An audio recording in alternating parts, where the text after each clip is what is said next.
Ladies and gentlemen, I welcome you to the Ministry of Foreign Affairs. My opening statement today will be brief. As you know, Pakistani nationals have been held in captivity by Somali pirates for almost 50 days now aboard a cargo ship MT Honor 25. Sadly, despite our best efforts, we have not been able to secure their release and repatriation. We made some earnest efforts, and our efforts in this regard continue.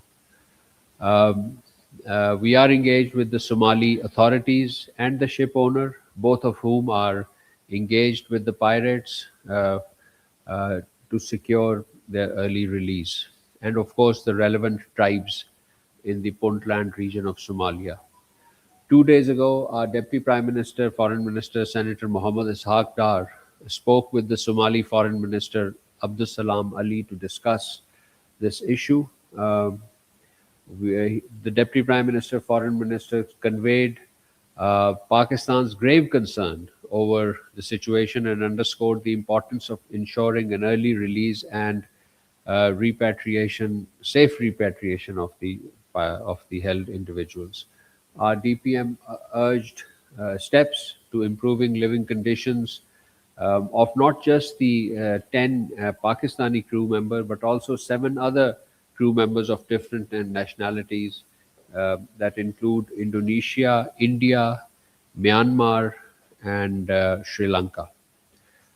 Foreign Minister Abdul Salam Ali assured our Deputy Prime Minister of his government's continued and sincere efforts to secure the release. Both leaders agreed to maintain close coordination until the matter is resolved. The two counterparts also expressed satisfaction with the positive momentum in our bilateral relations. The Somali foreign ministers appreciated Pakistan's role in mediation and facilitation in the regional context. On particularly on this issue of piracy, I wish to underscore that the government of Pakistan has taken a number of resolute steps to free Pakistani hostages. I mentioned the telephone conversation of the Deputy Prime Minister with the Somali Foreign Minister. Earlier, the ambassador of Somalia in Islamabad was also called in for a meeting by the Foreign Secretary, uh, and this issue was raised. They discussed ways and means to secure the release. Uh, uh, Pakistani embassy in Mogadishu, in Djibouti, which is accredited to Mogadishu, had sent teams to Mogadishu to discuss this issue. Moreover, early next week, we have been holding interministerial, interdepartmental meetings on this issue. And next week, another important meeting in person is being held here in the Ministry of Foreign Affairs. So this matter remains high on our priority. We feel for the individuals, we feel for the families, but this is a difficult situation. Operationally, it's challenging. These captives are held in a part of Somalia which is the semi-autonomous Puntland region. There are tribal societies. The pirates belong to a certain tribe. The ship owner belongs to a certain tribe. So these are the intricacies of the society in which this whole discussion is operating. So we urge patience, but of course, we feel for the relatives of these individuals. Moving on to Middle East and the standoff in the Gulf region, Pakistan remained deeply concerned at the situation in the region marked by recent escalation. We appeal to the parties to adhere to the understanding reached on the ceasefire, end hostilities, to widen space for dialogue and diplomacy. Pakistan reaffirms its support for the peaceful resolution of all outstanding issues.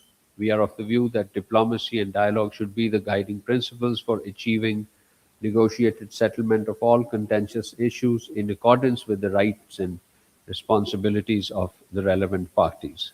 Pakistani mediatory and facilitative efforts have endeavored to end hostilities, save lives, and give diplomacy a chance.